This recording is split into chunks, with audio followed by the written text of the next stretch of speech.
Yan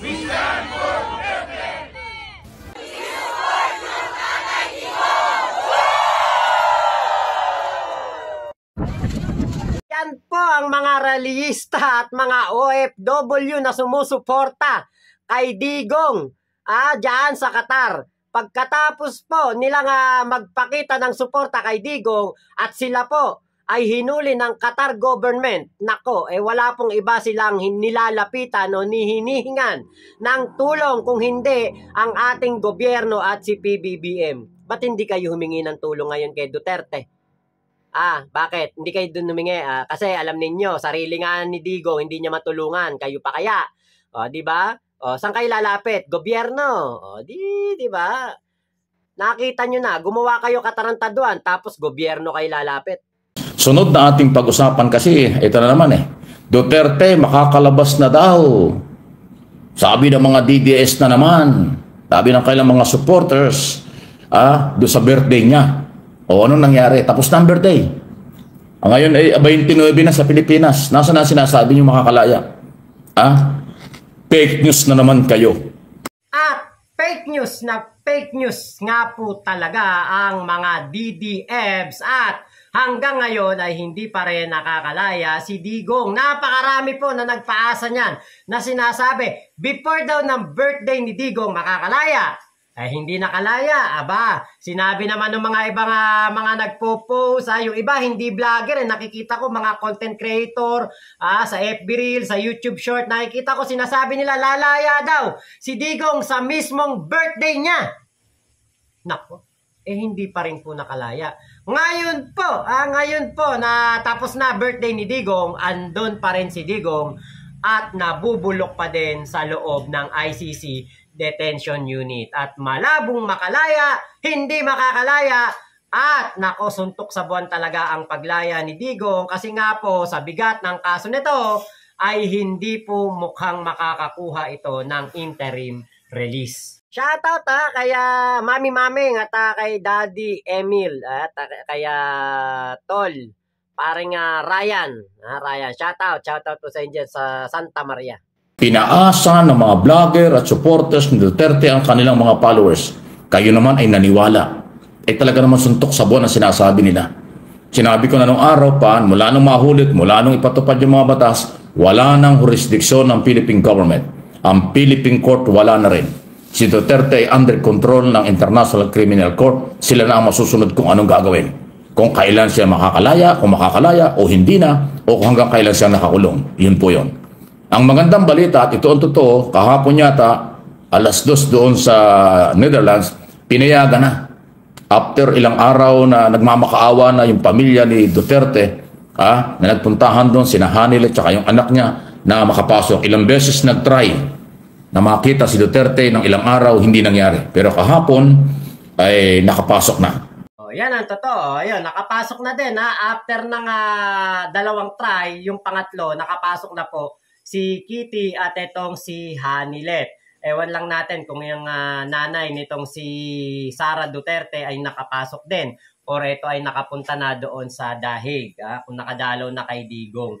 Alam niyo po, ito yung katibayan na wala talagang jurisdiction ng Pilipinas kay Digong na at si Digong ay sakop na ng ICC.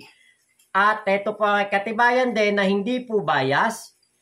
Walang palakasan, walang VIP treatment, dyan po sa ICC sa dahig. Magtiis ka kung kailan ka papasukin. Hindi sa kanila importante kung sino ka, kung ano ka sa Pilipinas, kung dati ka bang malakas, dati ka bang makapangyarihan, wala silang paki dyan. Kaya po napakaganda na dyan po sa dahig sa ICC, lilitisin itong si Digong para po walang bias at walang palakasan, patas ang laban dyan po sa ICC. Ayun, nagkita na ho yung, ano ba yun? Ano bang tatawagan natin doon? First family o second family? Second family. Kasi yung first family ni Duterte ay sina Sara at yung si Elizabeth, yung unang asawa. Ang second family, itong si Hanilet, na nagtataray pa doon sa mga media ron, ayaw magpa-interview, parang utang na loob pa pag in-interview, wala namang pakinabang sa kanila. Ang media, di ba? Kung magsalita o hindi, magtry ka dyan, anong pakialam? Kayo nga tinutulungan Yung media, nagtatrabaho lang para interviewin kayo kung ano yung mensahe at masasabi. Ay ayaw nyo, may iwas kayo. Ay, di ba? Ay, sige lang. Okay? Ayun. At pinakita nga po nitong si Hanilet na hindi po welcome sa kanya ang reporter ng ABS-CBN, ng GMA at dun lang po siya magiliw sa reporter ng SMNI na kanila lamang pinagkakatiwalaan. Bakit? Kasi ang SMNI bias sa kanila. Ang GMA, ABS-CBN, yung mga News 5 na yan, eto po yung mga patas na mamamahayag. Binabalita po yung tamang balita. Hindi katulad ng SMNI na puro kampe sa Duterte, pabor sa Duterte, pabor kay Digong ang lahat ng balita dahil nga po si Kibulok ang may-ari nito. Kaya diyan komportable etong si Hanilet. Pinagbigyan ng kita-kita na sila kahapon. Pero yung mga maleta na kung ano ang laman nun, hindi ho pinayagan. Kasi wala daw paglalagyan. Pangalawa, bakit daw napakaraming maleta? Kasi parang lahat yatang gamit ni Digong pinadala doon. Ito na naman ho yung isang pagpapatunay. Pinapalabas ng mga Duterte speaker sa mga rally at kung ano-ano, pati mga vlogger, si Duterte makakauwi na kahapon ng birthday. Na ang isang pagpapatunay na kalokohan, yung pamilya ng Duterte ay nagpadala ng mali-maletang gamit na personal Duterte. So alam ng pamilya ni Duterte hindi makakauwi. Hindi gano'ng kadaling makalabas ng ICC si Duterte. Kaya nagpadala nga ng mali-malitang mga personal na gamit na hindi naman pinayagang makapasok doon sa kulungan ni Duterte. Di ba inamin na ni Sara Duterte yan? Nagpadala daw ng mga maleta, ng mga damit, kasi nga daw paulit-ulit yung sinusuot na damit. Gano'n talaga sa kulungan. Hindi ka naman pwede mag-Amerikanero at saka magbarong Talaga ang damit doon baka dito nga sa Pilipinas, di ba, may uniforme pa ang mga nakakulong. Ewan ko kung ano to dahil di naman pinapakita. Talagang paulit-ulit ang damit. Di ba? Yun po yun. So, nagpadala ng mga damit, ibig sabihin, alam ng first at second family ni Duterte, walang katiyakan kung kailan uuwi. Pero itong mga supporters ng pamilyang ito, laging sinasabi sa social media, laging sinasabi sa kanilang mga rally, uuwi na ng birthday. Bubulabugin daw ang Pilipinas at uuwi si Duterte ng birthday niya. O di ba? Napakalaking kalokohan, fake news. Pinaaasan nyo ang inyong mga supporters, yung kahinaan, kahirapan, kawalan ng kaalaman ng inyong mga supporters, lagi lang yung pinaaasa.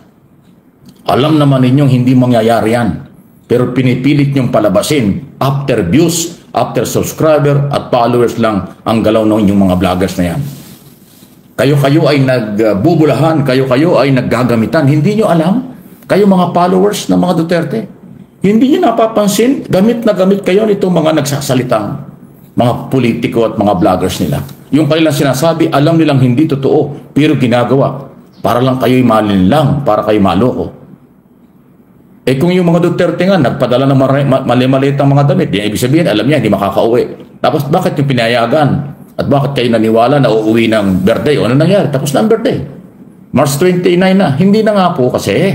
Maniwala kayo. Hindi fake news itong ginagawa ko. Ito ang totoo. Walang katiyakan kung kailan siya makakauwi. Mukhang mas mauna pang umuwi ang mga OFW natin na mga nandyan po sa Qatar. Ay nako, hinuli po. 28 daw po na OFW ang hinuli ng Qatar government dahil po sa kanilang illegal na pagrarally para sa birthday ni Digong at kanila pong pinagsisigawan, kanilang pinagmamayabang, pinagmamalaki na sila'y mga pro-Duterte. Pero ngayon, ay nananawagan daw po ang mga OFW na ito na tulungan ni PBBM. Buti nga sa inyo, yan ang napapala ninyo. Digong kayo ng Digong, Duterte kayo ng Duterte. Ano kayo ngayon? Di ba? At the end of the day, si Digong walang naitulong sa inyo. Sino ang may obligasyon sa inyo? Sino ang tutulong sa inyo? Gobyerno. Pagkatapos nyo tawaging bangag, pagkatapos nyo tawaging weak president, weak leader, adik, bangag na presidente, si PBBM, mananawagan kayo ngayon na iligtas kayo sa pagkaka-deport, tulungan kayo. 'Di ba? Ganyan kakakapal ang mukha ng mga pro-Duterte. Gagawa-gawa kayo ng katarantaduhan tapos paparescue kayo. Kung ako presidente niyan, di ko kayo tutulungan. Hayaan ko kayo ma-deport nang malaman yung mga pagkakamali nyo eh. Si Digong nga, hindi matulungan ng sarili. Diba? Nakakulong doon sa ICC. Kayo pa kaya matulungan yan ngayon? Diba? Eh paano na lang kung ang ating Pangulo ay walang hiya din? Kung ang presidente natin masama ugali at hindi kayo tulungan. Diba? Digong kayo ng Digong. O ngayon, doon kayo humingi ng tulong kay Digong. Kahit si Sara Duterte, walang magagawa sa inyo. Hindi kayo uunahin nun. Pinabayaan na nga ang trabaho niya bilang vice-presidente. Doon na nga siya nagba-vice president sa ICC. Sa dahig. Kaya, naku po, ewan ko ba dito sa mga OFW na to, naturingan kayong, yung iba dyan siguro, mga nakapagtapos ng pag-aaral, maganda trabaho nyo sa Qatar, sinayang lang ninyo. Iba-iba po, bawat bansa, iba-iba ng tradisyon, iba-iba ng kultura, igalang nyo yun. Kung meron kayong gustong gawin na mga pag-aalsa o mga pagrarally, wag nyo nang ipakita sa publiko. Diba? Lalo dyan sa Middle East, alam ko sa Malaysia, bawal din yan. Yung mga Muslim country, iwasan nyo na yung mga ganyan. Sa SOCMED na lang kayo. Wag na kayong magtipon-tipon, wag na kayong mag-gatherings, di ba? Pakita nyo, suporta nyo sa kwarto ninyo, kahit magsisigaw kayo. Diba? Kahit mag-video kayo ng mag-video, 10 oras, isang 24 oras na video na nagsusumigaw kayo, na Duterte kayo. Diba? Wala sa inyong uhuli. Kaya lang ginawa nyo kala nyo Pilipinas yung Qatar Ala ko iba masasabi kundi buti nga sa inyo. Ito, i-real talk lang kayo ng OWA administrator na ito nga si Mr. Arnel Ignacio. Etong mensahe niya na to ay hindi po patungkol dito sa nangyari na pagkakahuli sa 28 OFW dyan po sa Qatar. Pero bagay na bagay Bagay na bagay itong kanyang mensahe na ito. Pagpapaalala sa mga kababayan natin na nandiyan sa Middle East. Sa mga OFWs naman natin na lagi na lang isinasangkot yung sarili nila sa mga kalokohan, nananadya na gawin, basta gusto nila, gagawin nila, kahit alam nila mapapahamak sila. Utang na loob naman. Alam nyo, hindi na ho namin malaman kung paano pa kayong i-remind, paano pa kayong asikasuhin, paano pa namin kayong pagsisilbihan. Ba? Merong magpapanggap na mga prostitute nandiyan sa Sharjah, mas magugubag iti-TikTok nyo pa. Diba? Tapos, eto na naman, siyempre, ano pang gagawin natin? Diba? Sasakluluhan kayo. Yung iba, makikipag-away pa dahil pinagpipilitan mag-cross country sila. Kahit na mapapahamak, pag napahamak naman, magsususumbong na naman kayo sa lahat ng mga television station, radio, pagkatapos iibahin nyo naman yung kwento, hindi nyo ikikwento yung kalokohan ninyo. Diba? Iba na pagtripan lang lumipad, tinignan lang kung ano meron doon, pagkatapos kung ano-ano na mga sasabihin, magpupumilit umuwi. Alam niyo, paano ho ba natin talaga kayong aasikasuhin? Recently, meron nag-shoplift sa Singapore. Ang rason sa akin, umamin naman, bakit kailangan pang imbestiga? So naman, ano ho ba tayo? Di ho ba tayo nahihiya sa mga pinagagawa natin? Tandaan nyo, pag kayo lumipad ng bansa, ang trabaho kayo dyan, para kayo ambasador ng ating bansa, Pilipinas. Yan ang nire-represent nyo. Yung ibang lahi, doon na nakikita yung mga kalat-kalakuhan ng mga ginagawa nyo. Ang akala na, ganyan tayong lahat. Diba? Magbo-boyfriend, magpapabuntis, sa lugar na yan ay haram o bawal. Pagkatapos, kapag ka napahamak, kung ano-ano sasabihin, kayo yung lagi mas matapang Ako, yung mga OFWs na matino, na nagtatrabaho ng mahusay, nadadamay Hindi naman porke sinabing kayo ay bagong bayani. Lisensya yan para gumawa na kayong lahat ng gusto ninyo kahit mapapahamak. Diba? Hanggang saan nyo ba gustong pigain ang aming lakas para kayo ay pagsilbihan? Na umaabot na sa pang-aabuso ninyo ng inyong kalayaan para gawin ang lahat? Pagka napahamak, ito, sisisihin ng gobyerno. Utang na loob, kung yan lang naman ang gagawin nyo sa ibang bansa, huwag na kayo lumipad, utang na loob.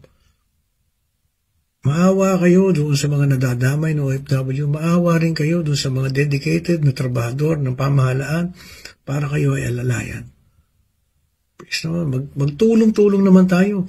Kayo nga, yan na lang itutulong nyo. Huwag na kayong gumawa ng katarantaduhan pagka kayo napupunta sa ibang bansa.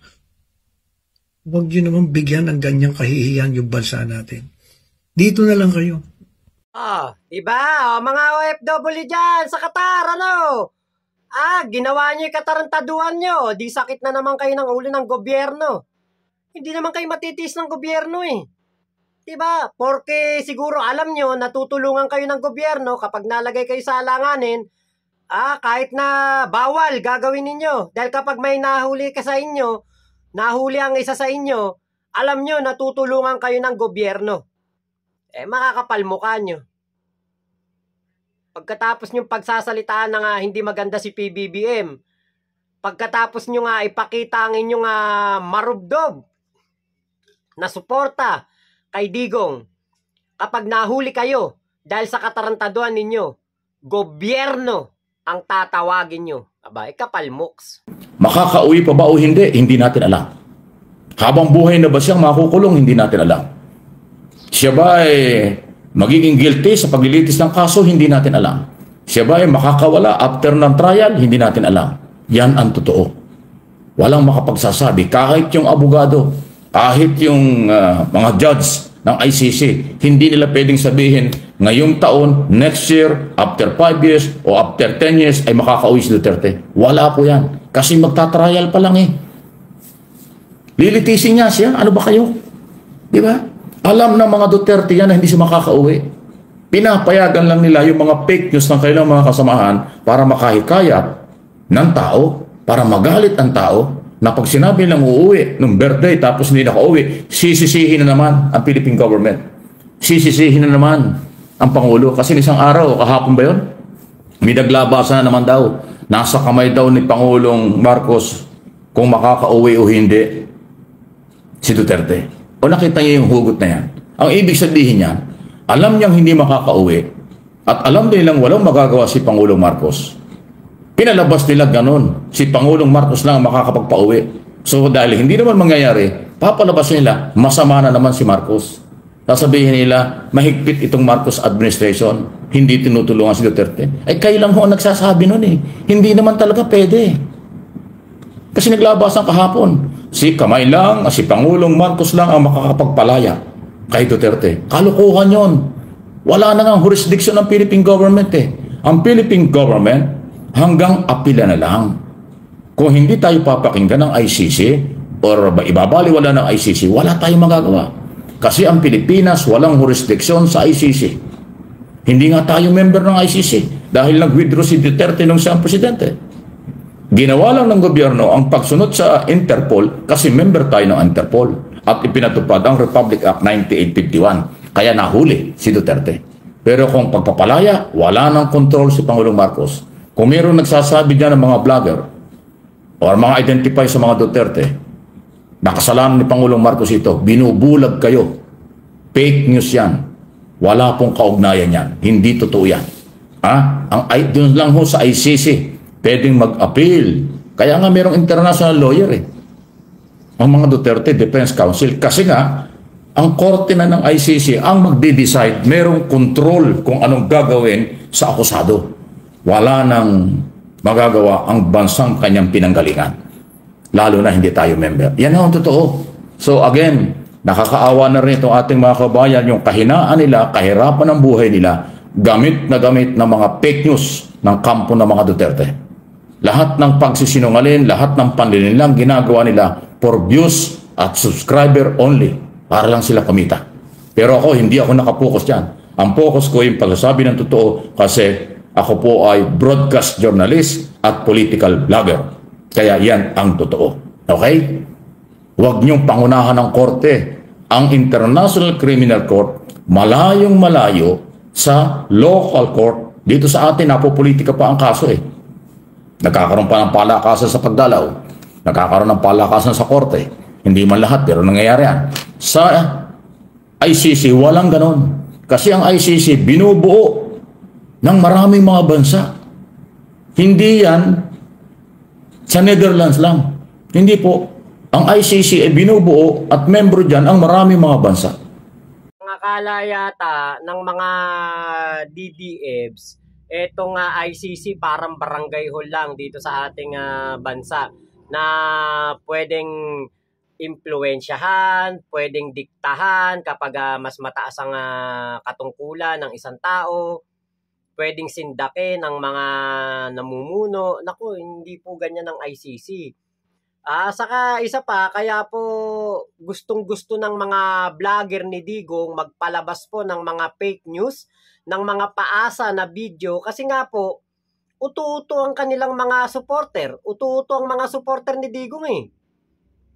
Diba, imagine niyo kahit na may ginagawa ng masama si Digong, suportado pa rin nila kasi nga po, bulag na sila sa pagmumura ni Digong.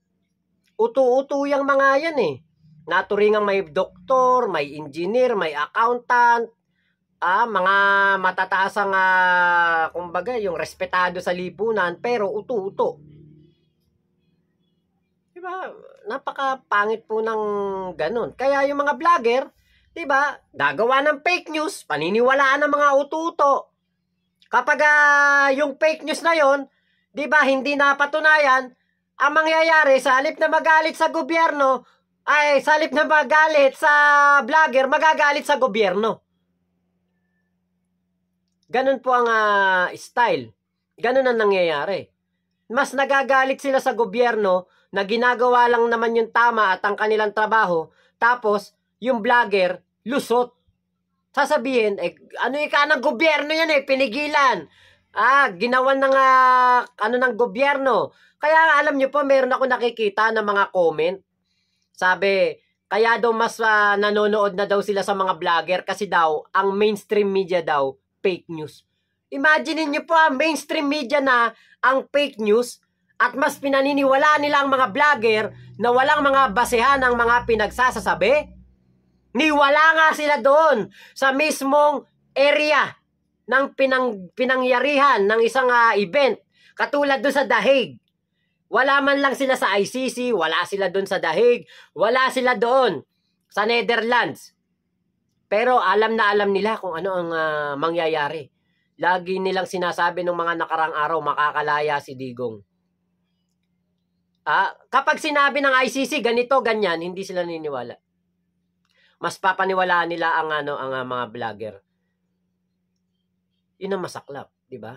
Sa sobrang utu-uto ng mga supporter ni Digong, sinasamantala na sila ng mga vlogger, ng mga oportunista at ang walang pakialam sa taong bayan. Ang importante, laman ng bulsa. Okay? Baka akala nyo nakabase sa Netherlands ay yan ICC ng korte ng Netherlands. Hindi po. Yan ay korte ng maraming mga bansa. Kaya nga International Criminal Court. Nakabase lang ho dyan sa Netherlands. Ayan. So, para nagkakaintindihan. Talaga ho ang fake news galing sa kanila. Ang mga nagbabalita at mga vloggers na nagmamalasakit sa gobyerno ng libre, walang bayad, walang voluntary, ayan ho ang nagbabalita ng totoo. Binabaliktad lang ho nila na yung mga sumusuporta kay Pangulong Marcos, sumusuporta sa administrasyon, mga bayaran. Hindi totoo yan. Speaking of bayaran, sa totoo lang po, sa lahat ng gobyerno, ito lang Marcos administration ang pinakamatipid. Pwede ko ba sabihin ko report? Sabihin na natin ko report din. Yung mga nakarang administrasyon, nakikipag-lunch, dinner, nakikipag-banding-banding sa mga media at social media noong nakaraang gobyerno. Panahon ni Erap, Gloria, Aquino at Duterte. Maraming media silang kakampi at social media. Nagkakaroon pa sila ng get-together kung ano-ano. Itong Marcos administration, hindi ko ho naranasan yan at saka walang ganyan. Ni pasalamat nga, wala tayong nakukuha sa kanila Wala. Totally walang pakialam halos. Kaya itong Marcos administration, sobrang tipid. Hindi ko nga alam bakit inaakusa nilang corrupt. Ewan ko kung paano nangyayari yun.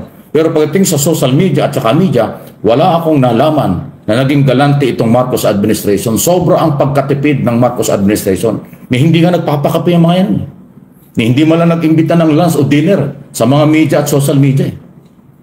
Ano ba naman yung pagpasko? Pasko, iimbitahan yung iba doon. O anong gagawin doon? Kaya tingi-tinginan lang. Hanggang ganun lang eh. Diba? Hindi katulad na karaang mga administrasyon, galante. Alam ba nyo yun? Itanong nyo sa mga DDS. Vlogger, busog na busog sila ng panahon ni Duterte. Yan nga po Tapos ang bibintangan pa nitong mga DDFs basta daw sumusuporta sa gobyerno, pag nagbablog daw, pag pro-government, mga bayaran daw po. Mga bayaran vlogger daw po, Jesus Mariosep. Katulad nun, nung nakaraan pa yun, nakaraan taon pa yata yun, may nagsasabi, tauhan daw ako ni First Lady Lisa Marcos. Binintangan po ako ng ganyan. Ni anino nga ni First Lady, hindi ko pa nakikita, hindi ko nga nakikilala ng personal yan. Hindi ko nga alam kung ano ang phone number niyan. Hanggang gano'n na lang naman, hanggang gano'n ang kanilang pagbibintang. Pero, tayo, may nagpapatotoo na bayaran silang vlogger ni Digong. Unang-una na dyan, si Kuya Nino Barsaga, na siyang saksing buhay sa pagbabayad ni Digong sa mga vlogger para mambanat ng mga kalaban niya noon sa politika. Mga kumukwestiyon sa kanyang pamumuno noong siya ang presidente.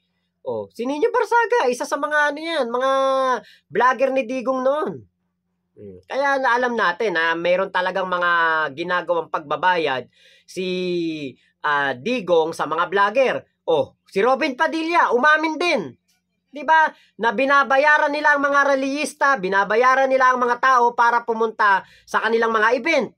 Sabi nga ni Robin Padilla, kapag daw wala si Digong, kokonte tao. Pero kapag nandyan daw si Digong, kahit daw walang bayad, pumupunta ang mga tao. Diba? Yun, isa na yung pag-amin na talagang nagbabayad sila. Tandaan po ninyo, sabi nga ni Vico Soto, kapag nagbabayad, kapag gumagastos ng malaki, ang isang politiko, ang isang kandidato, malaki babawiin yan sa gobyerno. Kaya sabi nga niya, di baling matawag na daw siyang kuripot, di bali daw na hindi siya gumastos ng malaki, ang importante, hindi siya magnanakaw. Diba kaya, grabe po ang fake news na ginagawa nitong mga DDFs. Mabuti pa to itong dalawang kababayan natin. Ito po mga nagtatrabaho din to sa abroad. Tingin ko mga OFW din sila. Salamat sa video nila. Ito po, panoorin ninyo. Ang ganda ng mga sinabi nila. Ayon po sa Embahada ng Pilipinas sa Doha, Qatar, meron daw pong mga Pilipino na OFW na hinuli at denetain dahil sa pagsama sa rally. Ito po yung nakaraang rally ng mga DDS na OFW. Ito na nga ang sinasabi natin, lagi na lang ginagamit ang mga ordinaryong Pilipino. Nung nasa kapangyarihan pa si Digong, lagi na lang nabibiktima ang mga mahihirap at ordinaryong Pilipino. Ngayon ito namang ating mga OFW na mga ordinaryo ding mga manggagawa. Hinuli po sila dahil sila ay sumama sa rally. Alam naman natin na sa ganitong mga bansa sa Middle East po, masyadong mahigpit pagdating po sa mga ganitong mga activities. Kaya po kasalukuyan itong mga Pilipino na to, kasalukuyan po silang nakadetain. Ito na nga yung sinasabi natin, itong mga politiko na to, laging gagamitin ng ordinaryong Pilipino. Kaya dapat mga DDS, maging matalino kayo. Ginagamit lang po kayo ng mga politiko nyo. Ang tanong, ibibail po ba kayo ni Digong dyan sa pagkakakulong nyo? Medyo mag-isip-isip po tayo, walang masama na humanga sa politiko.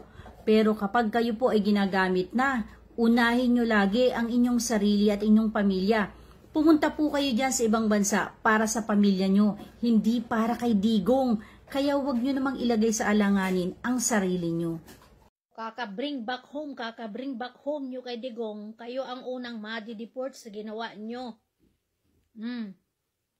Yan yung balita ngayon na nagkalat sa social media, yung mga may inaresto diyan sa may Qatar na mga Bring back home Digong, bring back home Digong. O, sila ngayon ay naresto. Nakadetain sila sa kulungan. Paano? Bawal kasi yan sa ibang bansa. May mga bansa na bawal mag-rally. For the sake of Duterte, gagawin nyo lahat para lang kayo ay mapansin or makasupport. O, sino ngayon ang nawalan ng trabaho? Sino ngayon ma-de-deport? O, mga tanga talaga itong mga didishit na to. O, sino ngayon ang magsakripisyo? Sa tingin nyo, tutulungan kayo ni Digong sa pangkain nyo araw-araw? At sa pamilya nyo, nagdusa doon sa... Diba? Buti pa itong mga ito nakakaintindi eh. Diba? Buti pa yung mga yan nakakaintindi. Salamat po sa mga video nyo dyan kila ate. Sana lahat ng Pilipino ganyan. Di baling sumuporta kayo kay Digong pero wag kayong gagawa ng labag sa batas sa bansa na pinagtatrabahuhan ninyo. Dahil kahit namang anong pagtatanggol nyo kay Digong, kapag kayo nalagay sa alanganin, wala naman kayong ibang tatawagin kung hindi ang gobyerno. Diba? Real talk lang yun. Yun lang yung ating punto. Hindi masamang magpakita ng suporta, pero pag sumobra kayo, tandaan ninyo, lahat ng sobra, masama. Sumobra kayo. Lumagpas kayo sa batas ng Qatar. Sila nga, hindi nga sila nagrarally Kahit na ano pang issue political sa kanilang bansa, hindi sila nagrarally, hindi sila nagagathering na ganyan. Tapos kayong mga Pinoy dyan, kakapal ng mukha nyo. Magrarally-rally kayo sa isang lugar na bawal ang rally. Tapos pag nahuli kayo, tatawagin nyo gobyerno, tatawagin nyo si BBM. Ay, nako talaga. Manang-mana kayo sa poon nyo ng mga makakapalang muka. So, yun lamang po. Maraming salamat sa pagsama nyo dito sa aking vlog na ito. Ingat po kayo. Nasaan mang panig kayo ng mundo. Momo, chup chup, love you, love you. God bless us all. Pilipinas. God first.